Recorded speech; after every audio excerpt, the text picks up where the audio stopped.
السلام عليكم. أعوذ بالله من الشيطان الرجيم. بسم الله الرحمن الرحيم. والصلاة والسلام على رسولنا محمد سيد الأولين والآخرين. مدد يا رسول الله، مدد يا سادة أصحاب رسول الله، مدد يا مشاهد دستور مولانا شيخ الله فاز حسين شيخ محمد ناصر قال مدد طريقتنا الصحبة والخير في الجمعية. يقول يا ليتني قدمت الحياة صدق الله العظيم.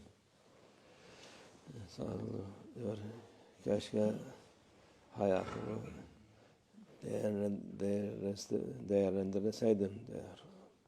Hayatım boşuna gitmeseydi. Bu ne zaman?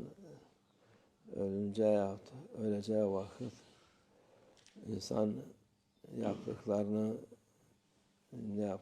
ettiklerini hepsi Allah Azze ve Celle ona gösterir.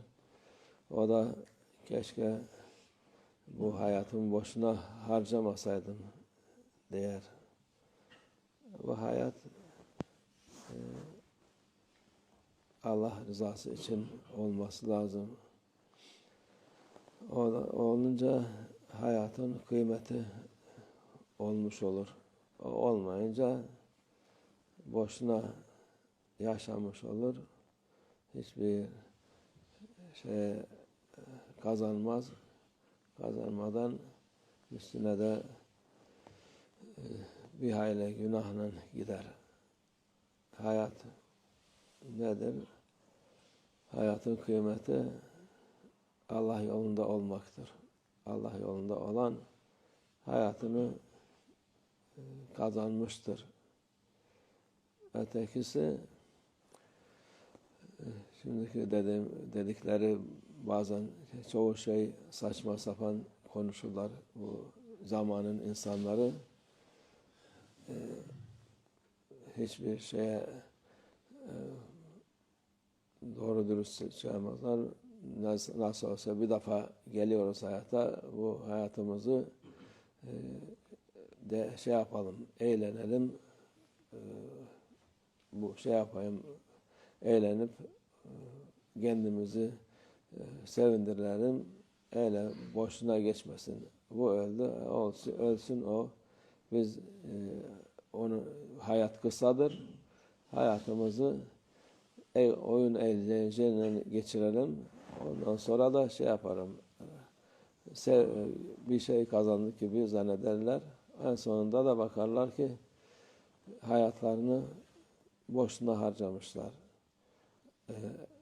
Onların bir güzel söz, güzel de değil ama doğru dedikleri hayatını kaybetti derler. En sonunda kaybetmiş olur hayatını hakikaten. Bütün hayat bir defa veriliyor, onu da kaybetmiş oluyor, boşuna harcamış oluyor.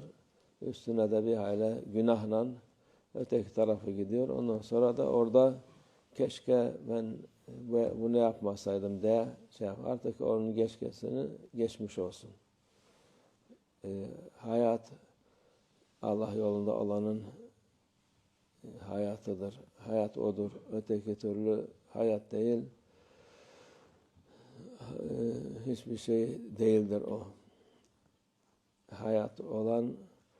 Hayatı Allah yolunda olan insanın ne zaman başlarsa o vakit olur. Tarikata girenler de aynı şekilde, tarikatta da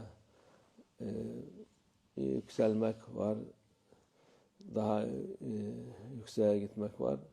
O da ne kadar nefsine mücadele ederse, nefsine uymazsa o kadar hayatı başlamış olur. O sayılır.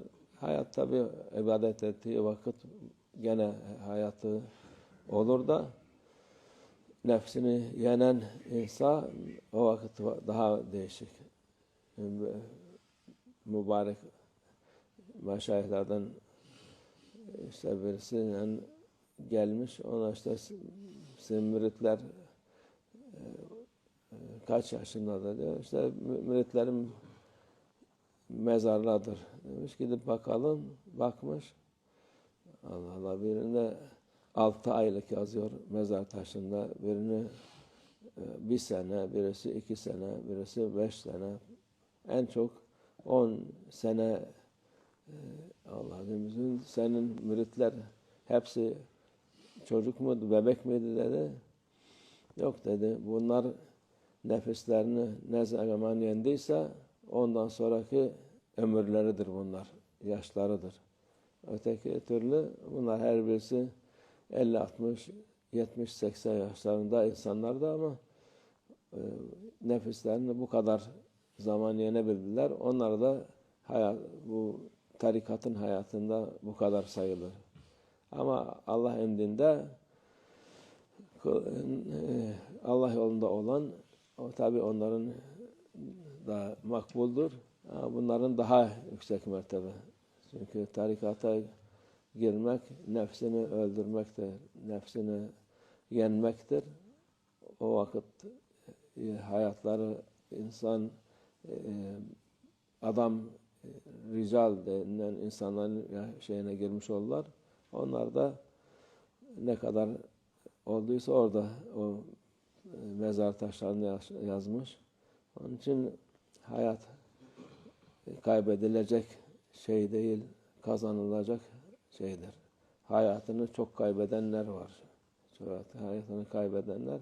Dediğimiz gibi bunlar da bilmeden bazen doğruyu söylüyorlar. Doğruyu söylemek istemezler. İnsanlar kötüyü söylemek isterler ama bilmeden söylüyorlar. Hayatını kaybetmiş. Allah hayatını kaybedenlerden eylemesin bizi. Hayatımızı kazananlardan eylesin inşallah. Boşuna gitmesin. Allah'a tevfik. El Fatiha.